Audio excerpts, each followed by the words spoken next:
So we're now at the point where it's the week of match. And at this point, I'm like, okay, clearly I'm not gonna match and I'm gonna have to go through SOAP. So I think I kind of realized that, by like January, I was like, okay, that's like gonna be a strong possibility. February, I was like, yeah, it's gonna happen. So March comes, I'm not shook by the fact that I don't match. Like, I know this. I haven't had any interviews, haven't had, any of that. And I go into the SOAP process. Now, my school, I think they did a really good job of allowing us to, like, just kind of preparing us of what the SOAP process is going to look like. But of course, like, if you are not actively thinking that it's a possibility, preparing yourself in that way, you're going to be shook, and it's going to take you a second to like turn around from, oh my gosh, I didn't match, I don't have a job, to now, okay, let's see what else is left, sort of thing. And I will say, for the people who were in that camp, it was heartbreaking to see them in that state, because I know they worked hard. I know that they had interviews. I know they had great feedback. And so the reality is it didn't work out. And for me, that was like really heartbreaking to see. I think what was helpful was having somebody there with us. So my good friend, my med school bestie, Chinwe, if you're watching this, hey girl, she made it a point to make herself available to me, to help me go through all the programs that were left in the specialties that I wanted. And she helped to make a list. She helped me narrow it down. She stayed with me that entire day for me to select the programs, for me to put in my stuff through the, application portal, and for me to submit them. That was like, we got there at like 9. We didn't leave there until like 6. Like, it was an all-day affair.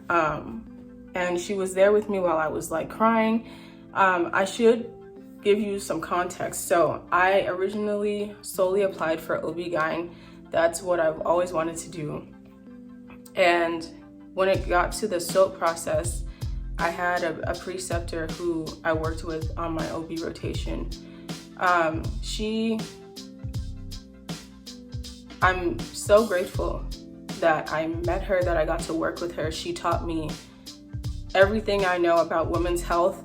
She bent over backwards, really, to not just really make sure I knew what I needed to know for that rotation, but also during the SOAP process. And so I'm not gonna mention her name out of respect for her privacy, but I appreciate you. Thank you so much. She explained it to me that, there are other ways to get into women's health besides going straight into OB-GYN. Like, you can apply to family programs that are heavy in OB. I had to say, like, if this is what God wants, if this is how he's going to get me a job, at this point, girl, like, it's okay. It's okay. It's okay. You're gonna be fine. So, of course, Chinwe is there, like, hey, like, she's very good at, like, just looking at things big picture, like giving me the facts, but also like meeting me at, the place where it's kind of like I'm grieving a career that I thought I was going to have. One thing that people don't talk about enough about this process is, while most people are able to match, a lot of people don't necessarily get, the specialty they want or the program that they want. And that's extremely difficult, because now, some people are moving to places where they did not want to go, but they applied because they knew the program was good, or they applied because they wanted to make sure they had an opportunity at getting a job. And I think that there is something to be said about feeling extremely dissatisfied with what you got and figuring out how to have a balance of being content that you have a job, but also giving yourself space to grieve what you thought was gonna be and maybe what you lost. Because, you know, the truth of the matter is, once you match, there's so much excitement and everybody's like, oh, I'm so proud of you, I'm so excited for you. And it's like, yeah, but I think a lot of us were kind of like in shock, like, yeah, I got a job, but also this is not what I thought was gonna happen. I just wanna say to everyone who maybe didn't get what they wanted, or even to those who didn't match, please give yourself space to grieve and to be upset, because we can't take that energy with us once we start whatever we're doing, or once we get to the place where we're gonna try again to reapply and stuff like that. So I just wanted to mention that because that's not talked about enough.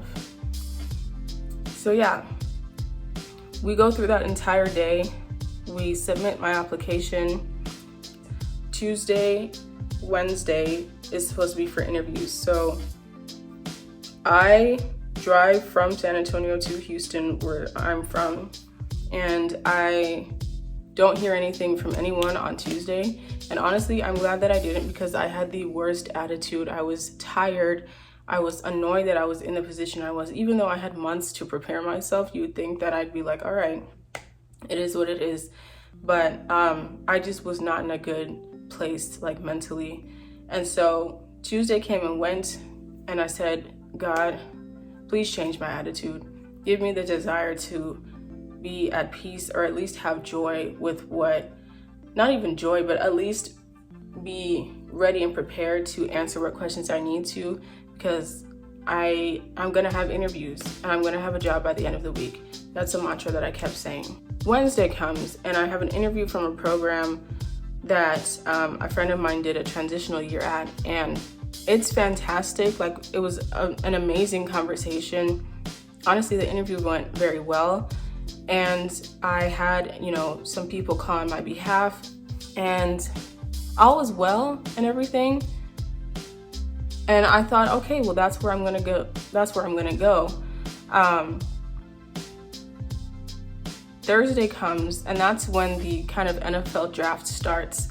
That's like what I like to call it. There's 4 rounds. So the first round comes and goes. I don't hear anything. The second round comes and goes, and the program that I had an interview at had filled their spots. So at this point, I'm like, oh.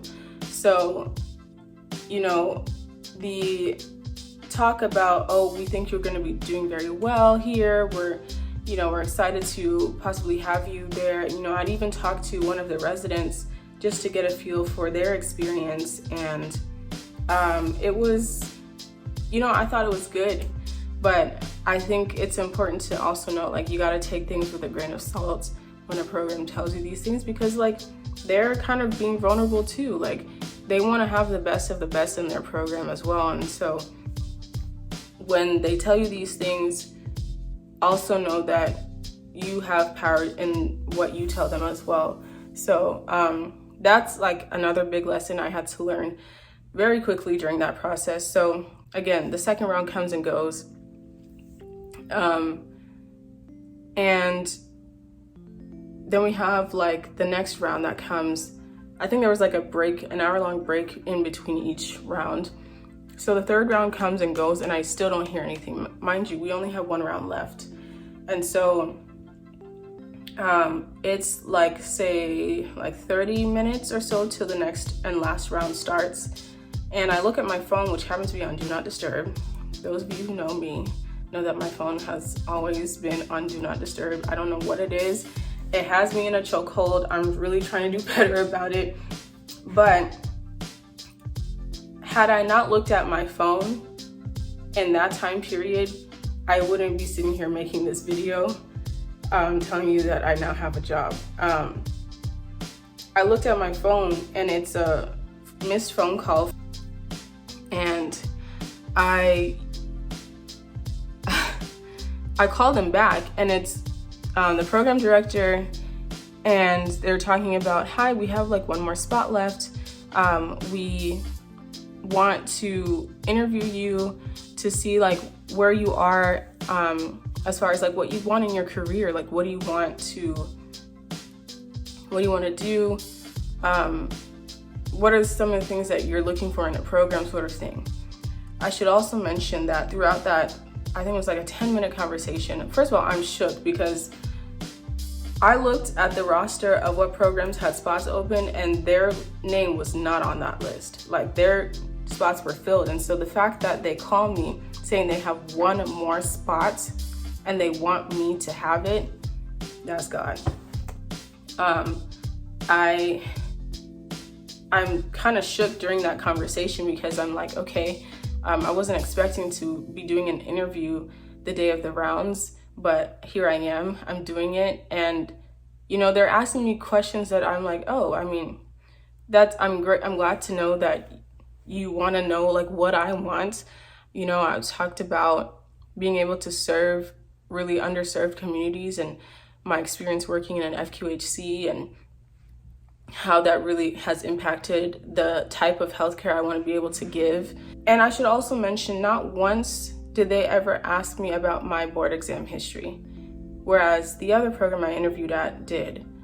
Obviously, I was prepared to answer that question, but it just speaks to the type of opportunity that this was.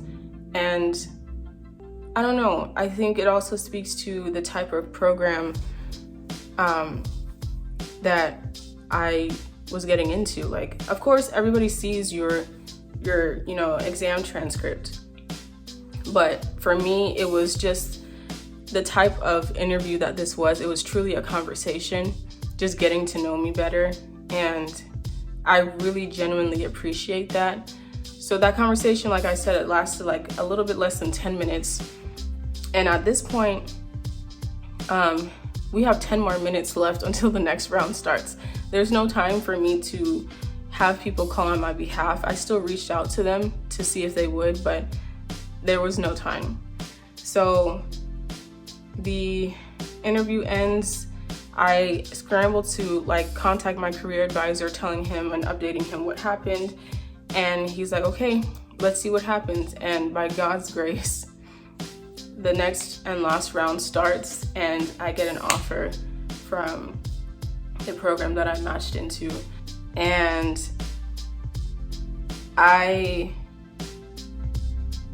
the fact that I have a job, the fact that I matched, and the fact that I'm now sitting here having graduated with my class on time is only by the grace of God. And I wanted to share this with you guys because there were so many opportunities for me to quit. Like the first time I failed my board exam 2 years ago, I could have quit. I could have been like, that's it. The second time I failed, when I had to, you know, when I was told I wasn't gonna match or graduate on time, I could have taken their advice and just not even pursued the match or the application process. I could have done all of those things, but I knew that God had told me something very specific.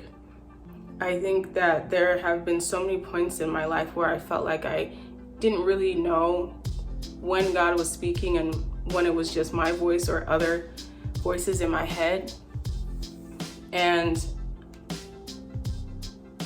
God was just so clear about that. And that process from November to March where I wasn't hearing anything, it was the most edifying experience I think I've ever had when it comes to my spiritual walk, because I feel like I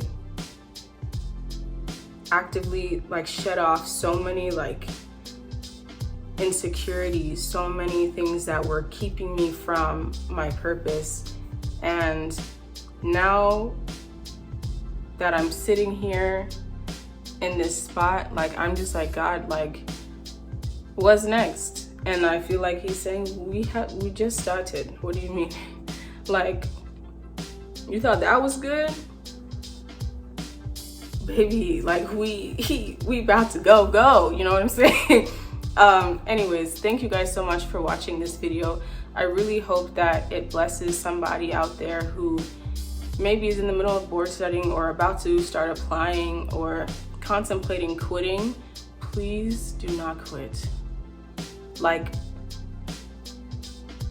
I know I talk about God a lot on this channel, but he is the author and the finisher of everything that is me. And so I just want to say, like, God, he doesn't need us to do anything, but he wants to partner with us. He wants to use us to do and produce the things that will give him glory on this earth and will lead more people to Christ. And that's in whatever space that is for you, regardless of what career it is. It can be medicine, but it can be music, it can be art, it can be business, it could be in the entertainment industry. You know, like, I really do feel like there's a calling and a purpose for everybody. So please, whatever it is that you know you have a passion for, you know that you've been called to do not quit, because there is somebody else whose destiny, in a sense, is tied to them seeing you succeed. So if not for you and doing what God has called you to do, remember that it's not just about you.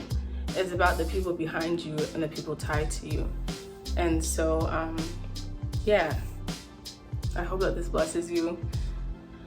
I hope that this encourages you and inspires you, not just motivates you. And until next time, I'll talk to y'all soon. Bye.